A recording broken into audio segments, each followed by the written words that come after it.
Before we start, I want to say that only 1% of you are subscribed.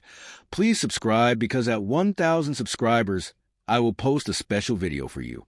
The grand halls of Avarice Prime shimmered with light refracted through crystalline walls, each panel a kaleidoscope of color. Delegates from every corner of the galaxy filled the chamber, their voices blending into a cacophony of languages. The Galactic Union Summit was underway, but its tone was far from diplomatic. Commander Nathaniel Drake stood near the back, observing the chaos. His tailored Navy uniform bore the insignia of Earth's delegation, a simple design compared to the ornate robes and bioluminescent patterns adorning the alien representatives. Despite his composed exterior, frustration churned within him. Earth's seat in the Galactic Union had always been a precarious one. At the head of the hall, the Union's arbiter, a towering Zalathan whose translucent skin glowed faintly, called for silence. Order, esteemed representatives. We gather today to address the matter of Earth's resource holdings. Nathaniel stepped forward, his boots echoing in the chamber. As he reached the podium, he felt the weight of countless eyes on him, some curious, others indifferent, and many hostile. Honorable delegates, Nathaniel began, his voice steady but firm. Earth has always honored its commitments to the Galactic Union. We've provided resources, technological innovations, and, above all, patience. But this latest demand, relinquishing our colony on Meridian 4, is not one we can agree to. A ripple of murmurs swept through the assembly. Meridian 4, a mineral-rich planet on the outskirts of human-controlled space, had become a target of envy. For decades, humanity had transformed the barren rock into a thriving colony, using its resources to trade and bolster the Union's economy. Now, the alien coalitions wanted it for themselves.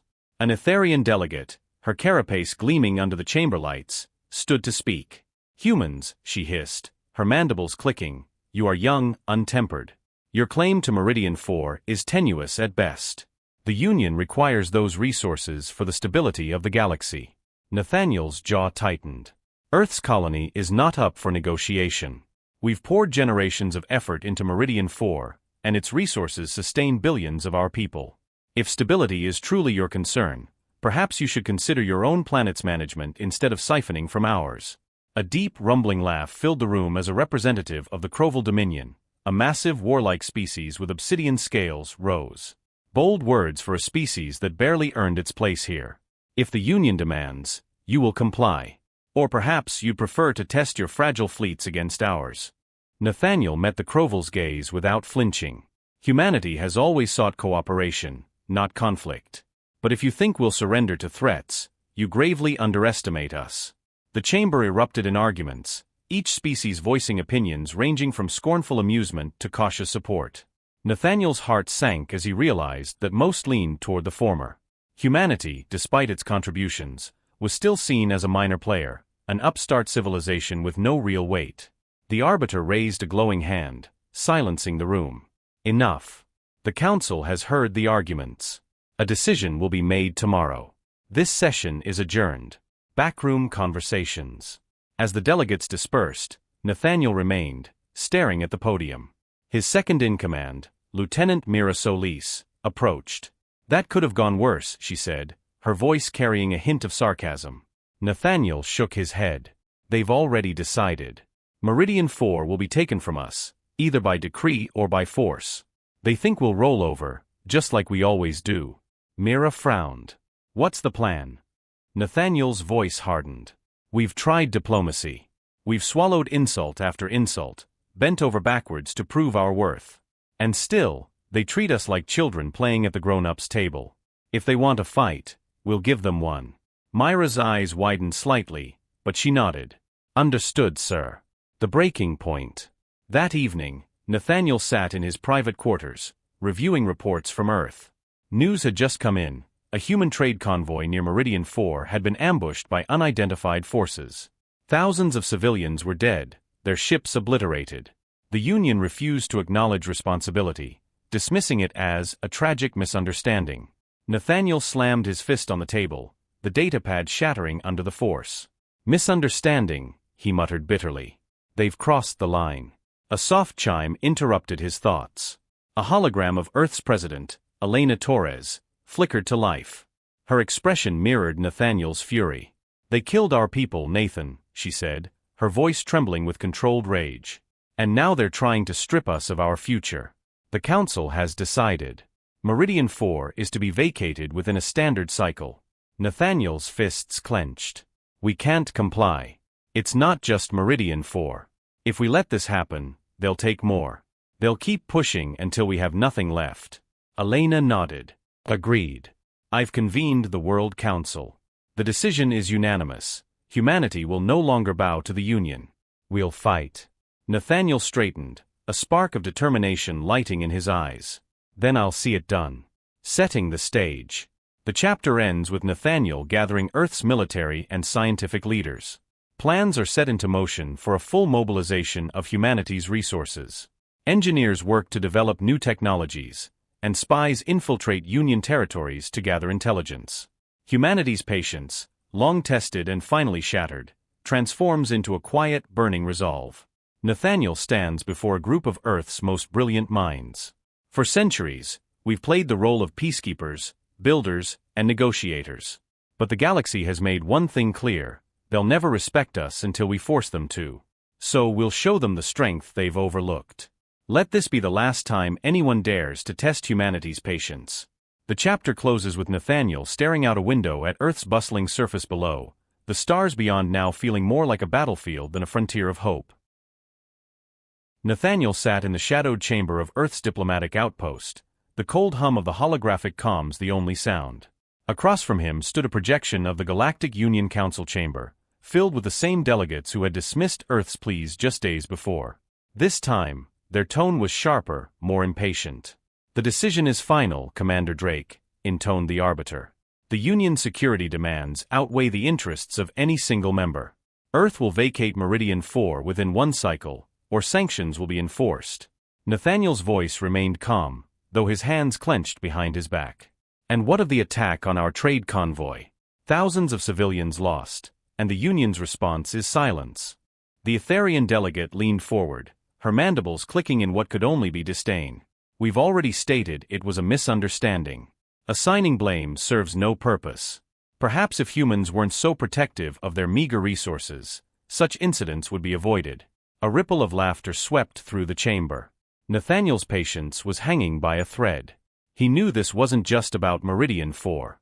It was a test, a probe to see how much Earth would endure before it broke.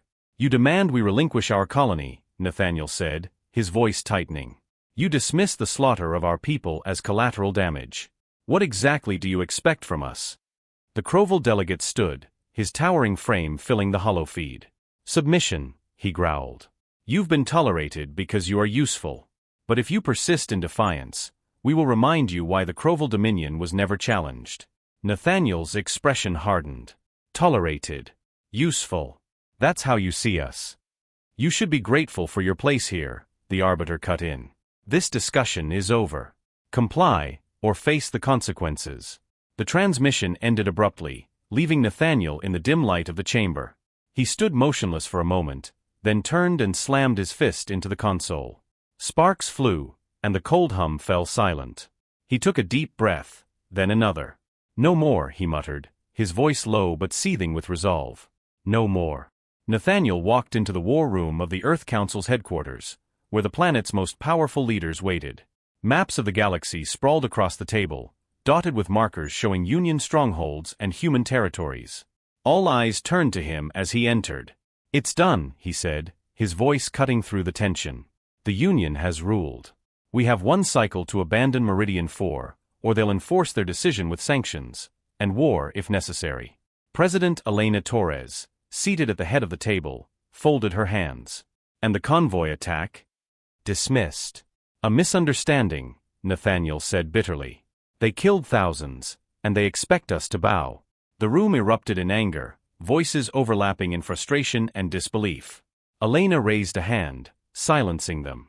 Her face was stern, her voice calm but firm. "This isn't just about Meridian 4.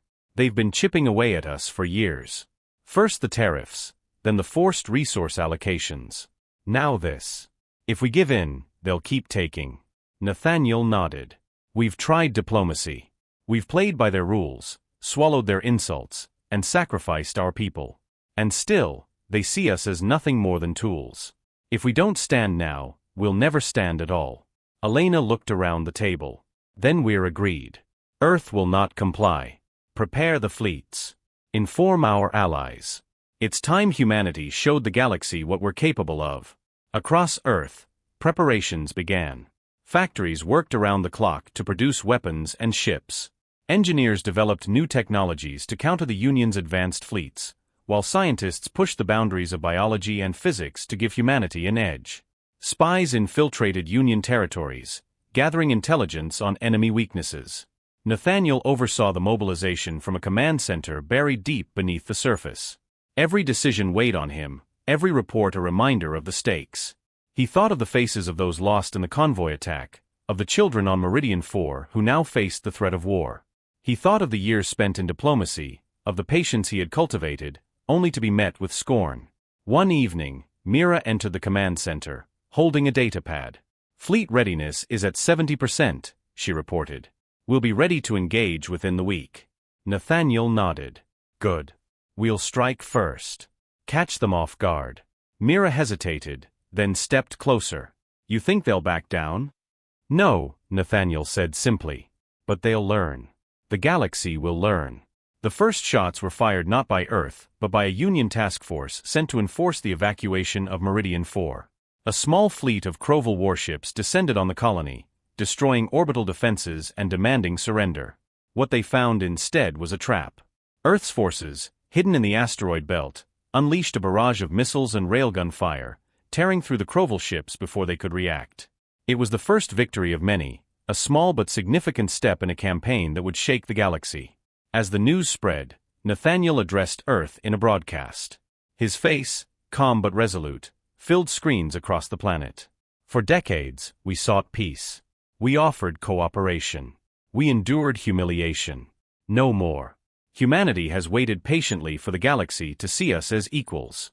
Now, we will show them why they should have." His words echoed across the stars, reaching not just humans but every species in the Union. It was a declaration, not of war, but of resolve. Humanity had finally lost its patience, and the galaxy would never forget what came next. The Galactic Union gathered its largest fleet in recorded history, a vast armada spanning light years in every direction. It was a show of overwhelming force, one designed to crush humanity under the weight of its collective might. At its center, the Kroval Dominion flagship, Eternal Fong, loomed like a black sun, its hull bristling with weapons and energy shields. Nathaniel Drake stood aboard Earth's flagship, Resolute, watching the feed of the incoming Union armada. The enormity of the enemy fleet filled the room with a heavy silence, but Nathaniel's voice cut through it like steel. "They think they've cornered us," he said, his gaze unwavering. "But we've spent centuries learning how to thrive in the face of impossible odds. They've underestimated us for the last time." Mira Solis, standing beside him, nodded. "Our forces are ready. All units are in position." Nathaniel's lips tightened into a grim smile.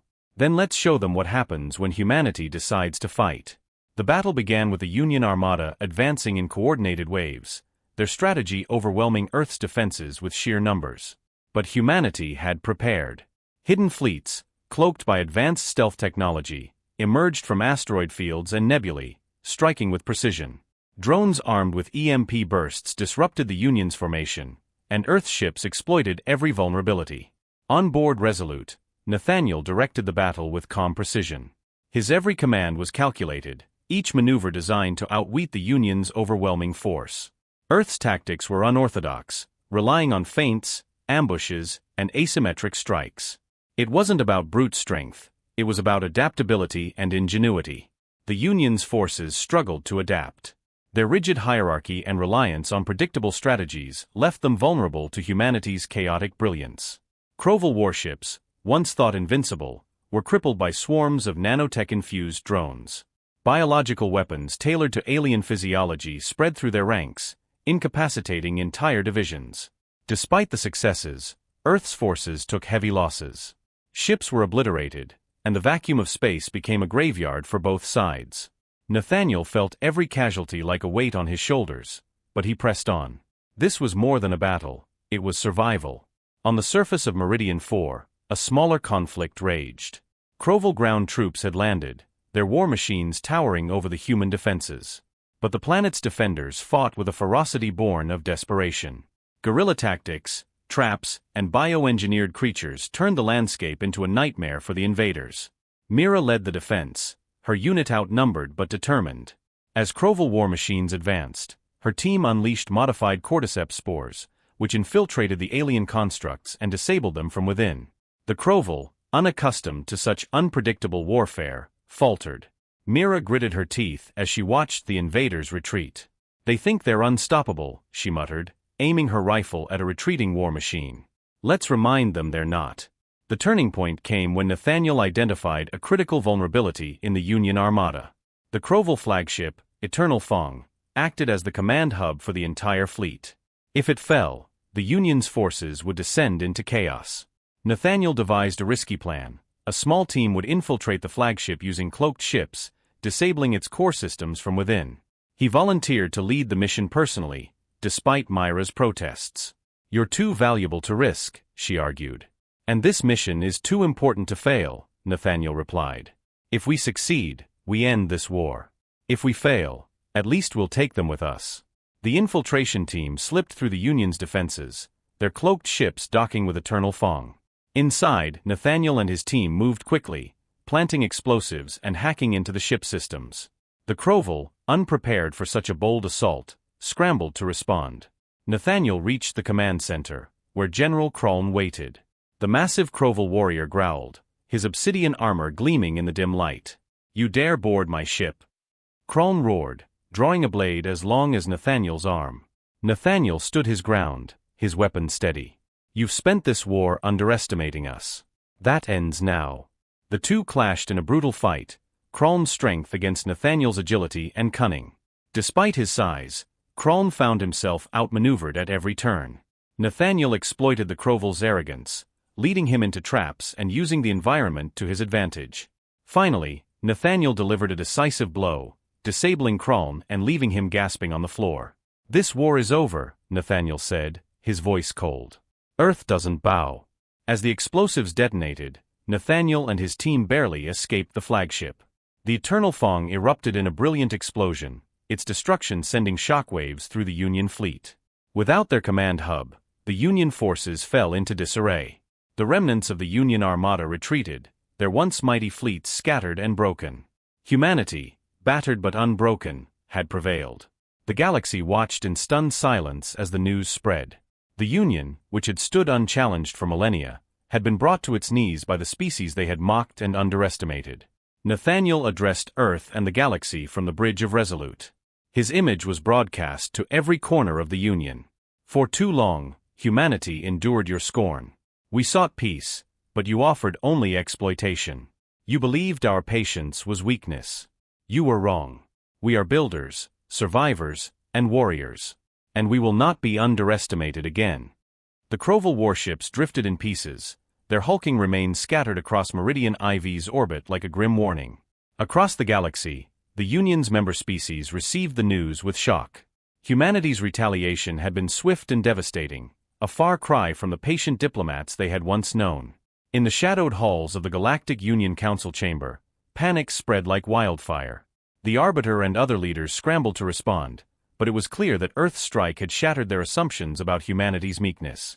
General Kraln of the Kroval Dominion bared his fangs during the emergency meeting, slamming his massive fists onto the crystalline table. "These humans think they can challenge us? We will burn their world to ash." The Arbiter raised a translucent hand to calm him. "We must not act rashly. Humanity has proven resourceful." "Resourceful?" Kraln spat. "They're pests with oversized ambitions. Send the fleets. Crush them." The Union's more cautious members hesitated. Word had spread of Earth's rapid mobilization, their cunning use of tactics, and their willingness to exploit every weakness in their enemies. Despite their technological inferiority, humanity was proving to be a formidable adversary. In the Sol system, Earth's forces were already moving. Orbital shipyards churned out sleek, agile vessels outfitted with cutting-edge railguns, EMP systems, and cloaking devices. What the humans lacked in sheer firepower, they made up for in ingenuity. Drones armed with nanotech swarms were tested in secret, and biological weapons adapted from Earth's deadliest creatures were prepped for deployment. Nathaniel Drake stood in the command center, surrounded by a flurry of activity. Screens displayed maps of Union territories, troop movements, and intelligence reports. Mira Solis entered, carrying a datapad. "We've confirmed their response," she said. "The Crowville have deployed 3 full fleets. They'll hit Meridian 4 in 5 days." Nathaniel nodded. "And the Union?" "They're divided. Some want to negotiate, but the Crowville are pushing for all-out war. They'll likely follow the Dominion's lead. Then we'll give them something to follow," Nathaniel said. "Prepare the fleet." Meridian 4 was just the beginning. As the Crowville fleets approached Meridian 4, Earth's forces lay in wait. Cloaked ships hid in asteroid fields, their crews silent and tense. Nathaniel's voice came through the comms, calm and commanding. "Remember your training. Remember what's at stake. This isn't just about Meridian 4. This is about proving that humanity is not to be underestimated." The first wave of Crowville ships entered the system, their massive forms blotting out the stars. They moved with confidence, expecting the remnants of Earth's fleet to be easy prey. Instead, they were met with chaos. From the asteroid fields, Earth's cloaked ships launched EMP drones, disabling the Crowville's advanced targeting systems. Railgun fire followed, tearing through their ships' unshielded hulls. Swarms of drones equipped with nanotech infiltrated their engines, causing catastrophic failures. The Crowville, unprepared for Earth's unorthodox tactics, faltered. Their second wave moved in, only to be met with more destruction. Biological weapons were deployed, targeting Crowville troops with tailored toxins and parasitic organisms. Ships were boarded by human soldiers armed with lightweight exosuits, who used hit-and-run tactics to devastating effect. By the end of the battle, the Crowville fleets were in ruins. Earth's forces had taken losses, but had once again proven their mettle. The message was clear: humanity was not to be trifled with. Back on Earth, Nathaniel watched the battle's aftermath on the holoscreens. The sight of Crowville ships burning in the void filled him with a grim sense of satisfaction. But he knew this was only the beginning. Mira approached him, her expression unreadable. "The Union won't back down after this," she said. "They'll send everything they have." "They will," Nathaniel replied. "And we'll be ready." The Union's response was swift. They declared humanity a rogue state, calling for the mobilization of all member species to bring Earth to heel. But humanity had anticipated this. Spies embedded in Union territories fed Earth's forces valuable intelligence, while sabotage operations disrupted Union supply lines and communications. Earth's retaliation extended beyond the battlefield. Propaganda broadcasts reached alien worlds, showing the Union's oppression and humanity's fight for survival. Some species, disillusioned by the Union's greed and arrogance, began to question their loyalty. Nathaniel stood before his assembled war council, a holographic map of the galaxy lighting the room. "The Union will come at us with everything they have," he said. "But we have something they don't: adaptability. We'll strike where they're weakest, and we'll make them pay for every inch they take." The room was silent as the leaders absorbed his words. Then Mira spoke, her voice resolute. "They thought they could break us. Now we'll break them." Nathaniel's gaze hardened. "Prepare for the next phase. Humanity's patience is gone. It's time the galaxy learns what that means."